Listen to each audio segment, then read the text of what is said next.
Vote চোরদের vote চুরি আর করতে দেয়া হবে না। উনার নামে একটি মামলা হয়েছে, সম্ভবত হত্যা মামলা। রায়েত খান নামে একটি মামলা হয়েছে, দেশনেত্রী বেগম খালেদা জিয়ার গাড়ি বহরে হামলার মামলা।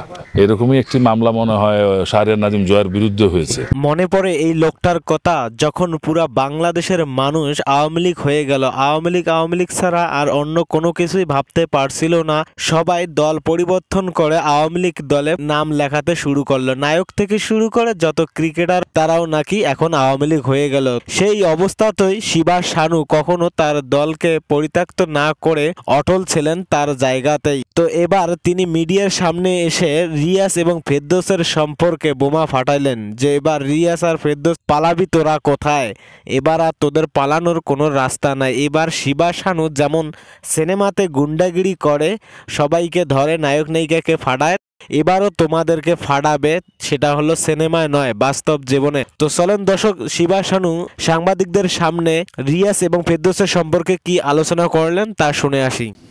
রাজনৈতিকভাবে আমি জেল কেটেছি প্রায় 4.5 মাস। আমার নামে অনেক মামলা হয়েছিল, আমাকে মামলা দিয়ে আমাকে ধরে নিয়ে আমাকে নাশকতার মামলা, বিস্ফোরক মামলা, গাড়ি পোড়ানোর মামলা, এই সমস্ত মামলা দিয়েছিল। যদিও এটা কোনো শিল্পীর পক্ষে করা সম্ভব বলে আমার মনে হয় না, কারণ আমরা এমনই পরিচিত মুখ, এই ধরনের অঘটন ঘটিয়ে আমরা পলাবো কোথায়। আমাকে অনেকেই বলতো না সময় পলিয়ে সাবধানে থাকো, পালায় থাকো, এন করো তেন করো।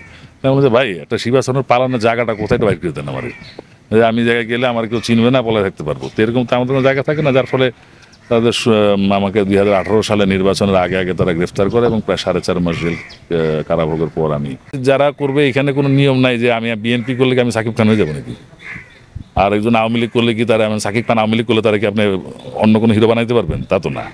আমি যতটুকু জানি, এই পর্যন্ত যতটুকু আমি জানতে পেরেছি, জনাব ফেরদৌস চিত্রনায়ক, ঢাকা 10 আসনের এমপি সাবেক, উনার নামে একটি মামলা হয়েছে, সম্ভবত হত্যা মামলা। রায়েত খান নামে একটি মামলা হয়েছে, দেশনেত্রী বেগম খালেদা জিয়ার গাড়ি বহরে হামলার মামলা। এরকমই একটি মামলা মনে হয় শাহরিয়ার নাজিম জয়ের বিরুদ্ধে হয়েছে। তা আসলে কি, মামলাটা তো হলো আইনের ব্যাপার, যাচাই বাছাইয়ের ব্যাপার। যাচাই বাছাইয়ের পরেই তো মানুষ প্রমাণিত করতে পারবে যে তার বিরুদ্ধে মামলা সঠিক না ভুল। এমন তো না যে আগের সরকারের মতো যে আমরা যখন কোর্টে গিয়েছি, যখন আমি কোর্টে দাঁড়িয়েছি, তখন দেখলাম যে বাদী যে সেই সাক্ষী, আমার তরফ থেকে কোনো সাক্ষী চলবে না, পুলিশ বাদী, পুলিশই সাক্ষী, এবং তার সাক্ষীর উপরে আমার সাজা হচ্ছে। তো আমার মনে হয় না এখনকার সময় এগুলো হবে। এখনকার সময় সঠিক বিচার হবে, আইনের শাসন প্রতিষ্ঠিত হবে। দোষীরা দোষ করে যদি প্রমাণিত হয় তাহলে তারা শাস্তি পাবে, আর যদি নির্দোষ হয় তাহলে অবশ্যই তারা রেহাই পেয়ে যাবে। তবে আমার একটা আশা থাকবে যে এই ধরনের ঢালাওভাবে শিল্পীদের নামে মামলা বা দোষী না হলে মামলা দেওয়াটা এটা অপ্রত্যাশিত এবং এটা অনাকাঙ্ক্ষিত।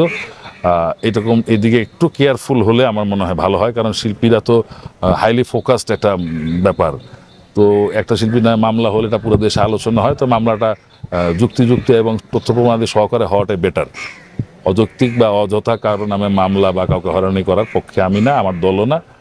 এবং আমার মনে হয় যে বর্তমান যে ইন্টেরিয়াম সরকার, ডক্টর ইউনূস সাহেব অত্যন্ত মেধাবী, বুদ্ধিমান এবং অনেক জ্ঞানীগুণী মানুষ, অনেক উদার মানুষ। যারা আমাদের উপদেষ্টা মণ্ডলীতে যারা আছেন, অ্যাডভাইজার যারা আছেন, তারাও অত্যন্ত দক্ষ, জ্ঞানী এবং অনেক কিছু তারা জেনে বুঝেই কাজ করবেন। নিঃসন্দেহে ফেরদৌস একজন জনপ্রিয় নায়ক, এপার বাংলা ওপার বাংলায় তার জনপ্রিয়তা অনেক বেশি, এবং তিনি পরবর্তীতে রাজনীতিতে আসেন। রাজনীতিতে এসে তিনি সংসদ সদস্য হন।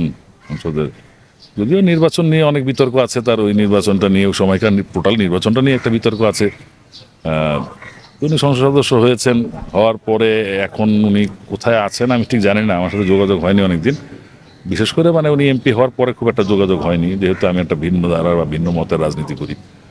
এমনি এফডিসিতে একদিন দেখা হয়েছে, এখন কোথায় আছে আমি ঠিক বলতে পারবো না।